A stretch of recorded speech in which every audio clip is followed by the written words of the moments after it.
Bonjour, Aurélia Boisanté, je suis formatrice en ludopédagogie et en formation de formateurs et management en entreprise.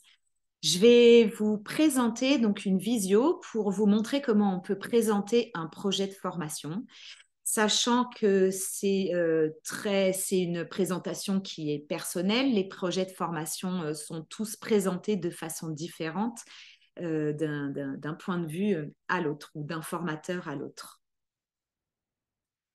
Alors, comment on présente donc un projet de formation? Donc, ce qu'on fait pour démarrer un projet de formation, c'est que on démarre toujours sur le besoin qui est lié au secteur professionnel. Donc, par exemple, se prémunir par rapport à des risques qu'on peut avoir, par rapport à des accidents. Par exemple, donc sur de l'alphabétisation, ça peut être apprendre à lire, apprendre à écrire pour être autonome dans un pays. Ou ça va être lié au Covid, des formations dans la santé ou des formations pour apprendre à utiliser des outils numériques. Donc, on part toujours d'un contexte euh, et d'un besoin qui est lié à un secteur professionnel et qui doit être traduit, comme les exemples que je viens de vous donner, en une phrase, si vous pouvez, pour le synthétiser. Ensuite, on en découle un objectif. Par exemple, utiliser des outils numériques ou alors être autonome dans un pays étranger. Un objectif, ça doit commencer par un verbe, donc apprendre à nanana, nanana. Ensuite, on présente des contenus. Donc, votre formation, elle va être déclinée, c'est-à-dire découpée étape par étape. Et on suit ce qu'on appelle une progression.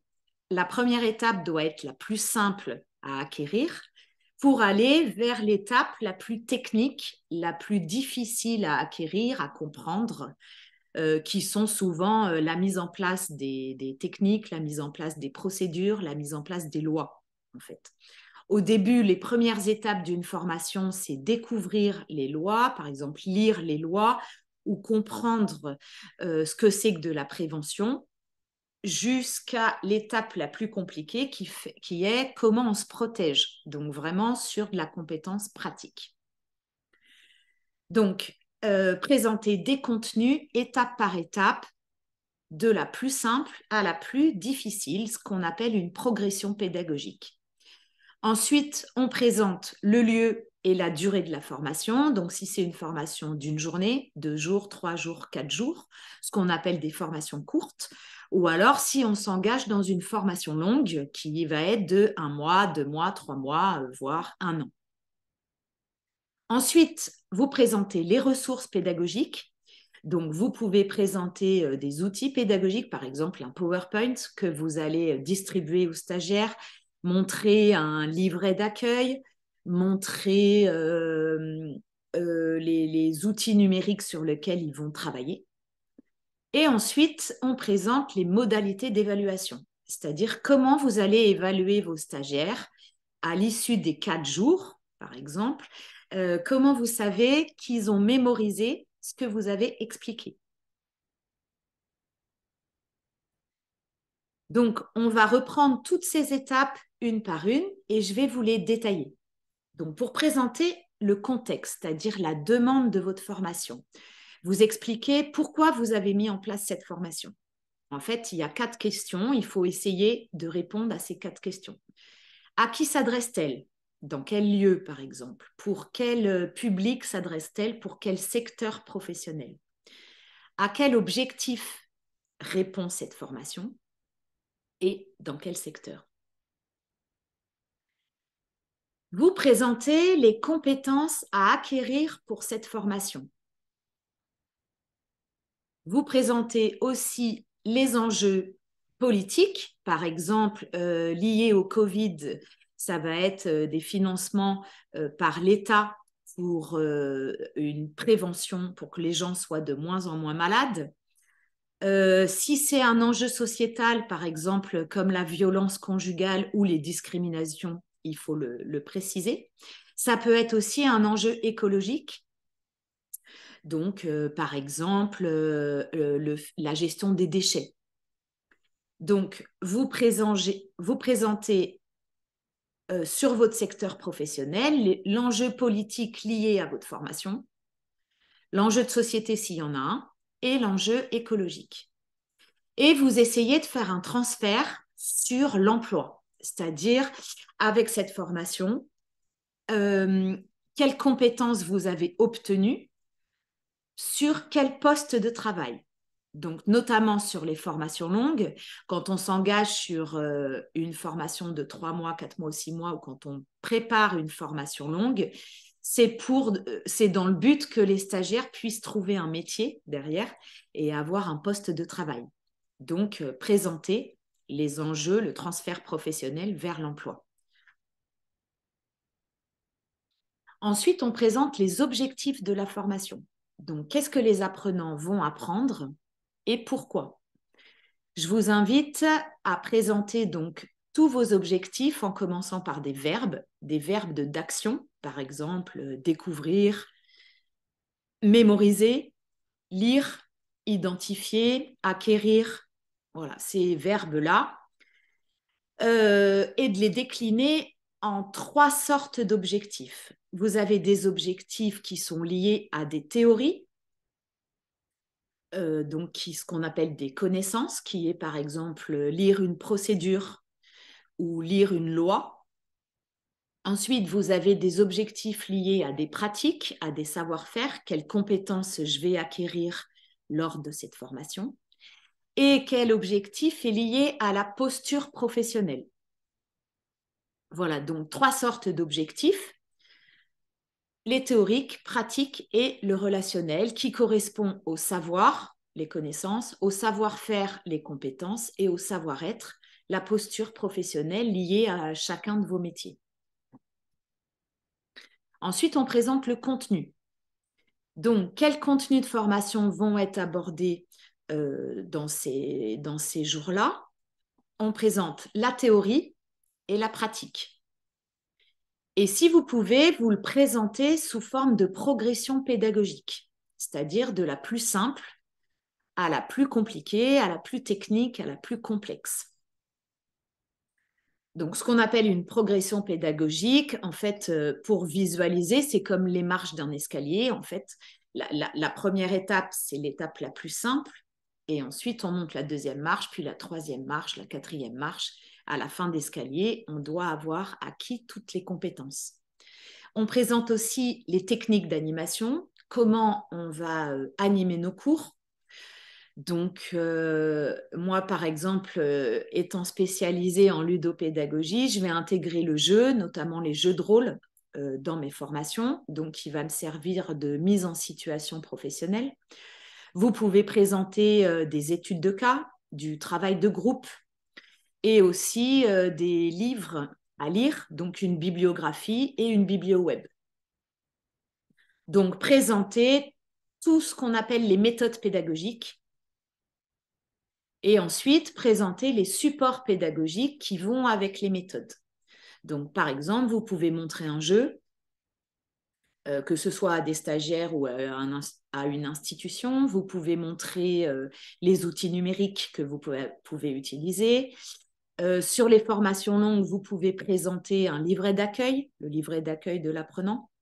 Voilà, donc tous vos supports pédagogiques.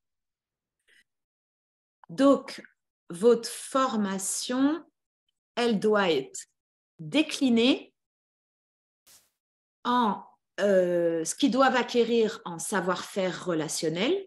Et à côté, dans l'étiquette orange, vous écrivez tous les savoir-faire relationnels qu'ils doivent acquérir dans votre secteur. Le savoir-faire dans le numérique, par exemple, sur l'utilisation des applications mobiles, l'utilisation des outils numériques. Les savoir-faire, donc les compétences liées à l'organisation de votre secteur, de votre poste de travail. Les savoirs théoriques liés à votre poste de travail et les techniques, toutes les procédures techniques qui doivent avoir acquis sur vos postes de travail. Et vous le présentez comme ça, donc soit sous forme de schéma, donc soit sous forme de tableau. comme ça. Donc, la première ligne étant l'étape de votre formation la plus simple à acquérir pour les stagiaires. Donc, par exemple, lire une procédure. Et ensuite, toutes les étapes intermédiaires qui vont arriver à la dernière étape la plus technique, la plus compliquée, en général, qui est la mise en place des procédures. Donc, tout ce qui est pratique. Donc, c'est ce qu'on appelle la théorie de Bloom, la taxonomie de Bloom. Donc, Bloom, il a présenté en fait le fait que une formation, on acquiert une formation par étapes, par différents niveaux. Le premier niveau étant d'être capable de mémoriser. Donc, je vous invite à utiliser les mêmes verbes. Qu'est-ce qu'ils doivent mémoriser dans votre formation? Qu'est-ce qu'ils doivent comprendre? Donc, comprendre telle et telle procédure, telle et telle loi. Appliquer telle et telle procédure, telle et telle loi.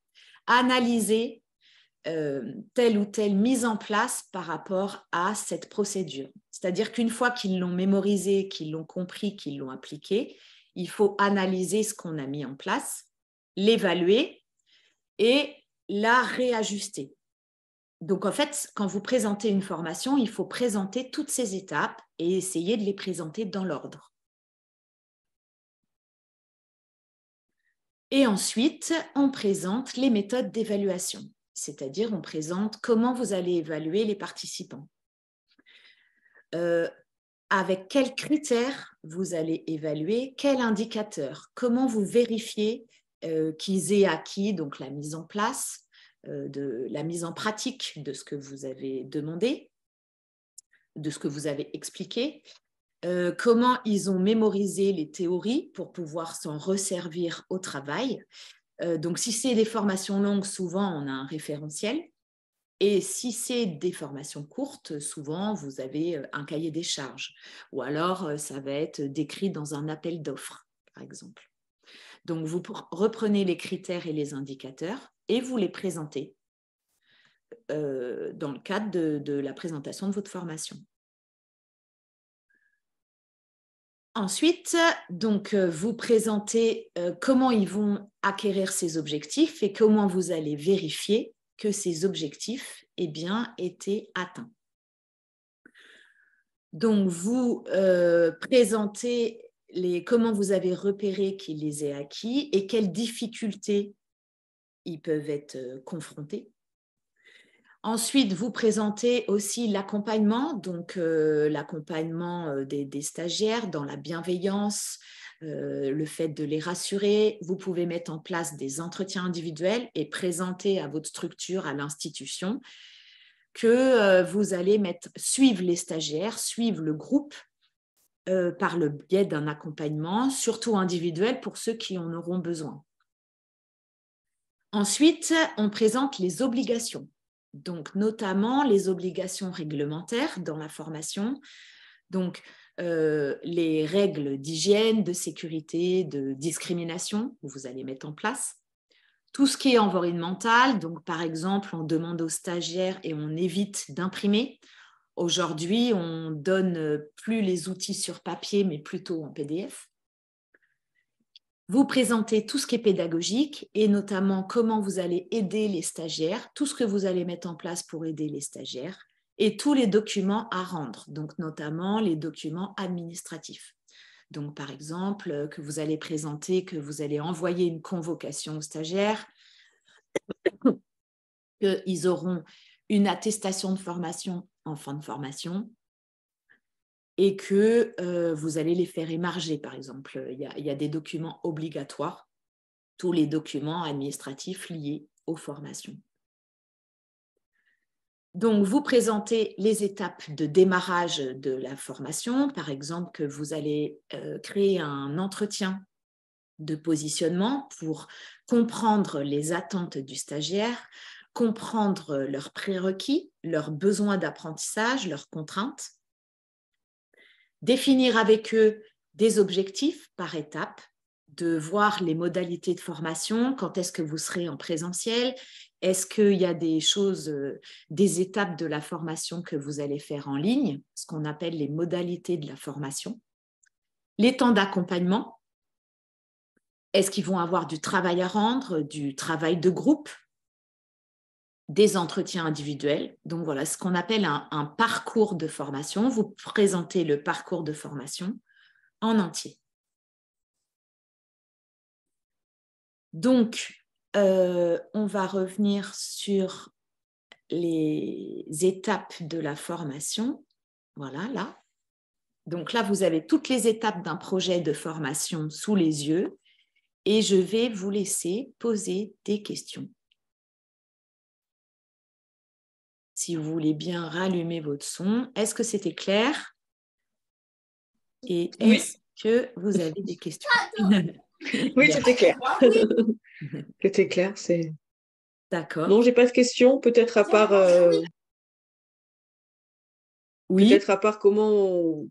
comment vendre cette formation hors centre de formation. Par exemple, pour des prestataires de services, comme une formation sur un samedi pour des ADVF qui sont salariés, par exemple, de O2 ou de famille de Kangourou Kids, et du coup, sur tous les accidents domestiques, tout ça. Comment faire intervenir, enfin, comment présenter ça voilà. Comment le faire incorporer hors centre de formation, quoi.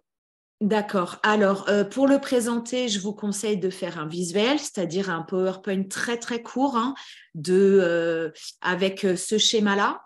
Donc, soit vous prenez un schéma comme ça, soit vous prenez sous forme de tableau. D'accord. Voilà. Et je vais vous envoyer, par exemple, un programme de formation en PDF et vous pouvez reprendre le même programme. D'accord. D'un côté, on présente les méthodes pédagogiques. On présente le titre de la formation et sur une page et le contenu.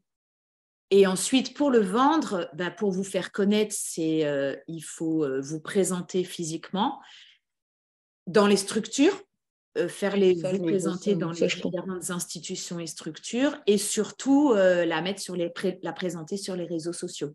Faire un post sur LinkedIn, Facebook et sur YouTube, par exemple. Ok. Est-ce que vous avez d'autres questions? Moi, non. D'accord. C'est clair. Amit, non plus? C'est clair. Non, c'est clair, ça va. Ok.